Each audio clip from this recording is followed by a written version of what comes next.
السلام عليكم ليكيب، ان شاء الله تكونوا لاباس. تحت شعار الرأي والرأي الآخر. خوتي انا ما فهمتش هذه الحاجة وممكن تكونوا متفقين معايا فيها. هذه التغطية الإعلامية للمنتخب الجزائري في الكوديفوار تغطية إعلامية من جميع وسائل الإعلام الجزائرية، يعني قنوات عمومية وقنوات خاصة وصحافة إلكترونية وصحافة مكتوبة وحتى إذاعة، وحتى المؤثرين الجزائريين ينقلوا كل التفاصيل عن المنتخب الوطني الجزائري.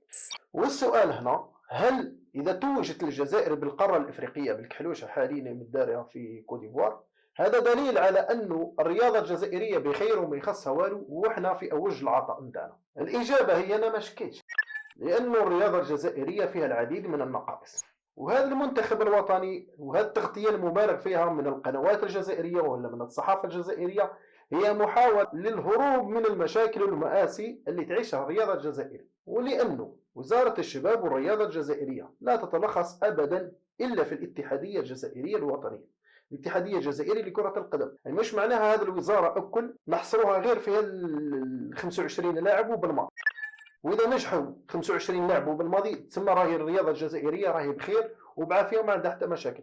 واذا خسروا هذا يدل باللي كاين نقائص. لا لا خويا، هذه وزاره الشباب والرياضه الجزائريه هي فيها العديد من الاتحاديات، الاتحاديه الجزائريه لكره القدم والاتحاديه الجزائريه للسباحه والاتحاديه الجزائريه للكاراتيه والالعاب القوى والعديد من الاتحادات حدث وحرج. لكن الاهتمام المبالغ فيه لهذه الاتحاديه اللي هي الاتحاديه الجزائريه لكره القدم وللمنتخب المنتخب الوطني بالتحديد هو يدل على انه كاين العديد من النقائص. نحاولوا حنايا كجزائريين ولا المجتمع المدني الجزائري ولا الراي العام الجزائري ان نتهربوا من هذيك المشاكل ولا هذيك النقائص اللي كاينه في الرياضه الجزائريه، ونتسناو غير تتويج المنتخب الوطني ونهللوا ونفرحوا ونقولوا باللي الرياضه الجزائريه بخير.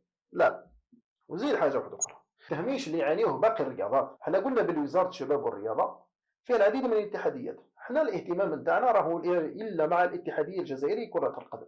هذاك التهميش، ومن بعد كي تدخلوا هذيك الاتحاديات الجزائريه كي يدخلوا في بطولات ولا منافسات سواء قاريه ولا عالميه، نطالبوا منهم انهم يجيبوا لنا التتويج، وبالرغم انه ما وفرنا لهمش واش لازم من الامكانيات ومن الوسائل اللي تخليهم يتالقوا ويجيبوا لنا هذاك التتويج ويجيبوا لنا الميداي دور كما صارت من قبل. حاجه ثانيه، حتى وان كانت كرة القدم هي كرة شعبية عالمية، يعني مش مختصرة غير في الجزائر، لو موند اللي يتبع الفوتبول وهو الرياضي اللي عنده شعبية عالمية. أكيد كان الأحرى بالجزائريين، أنا نهضر على الجزائريين أخوي، لأنه إحنا الاهتمام نتاعنا هو اللي يخلق هذيك التغيير ولا هو يخلق هذيك الصورة اللي نحبها أنا وتحبها أنت.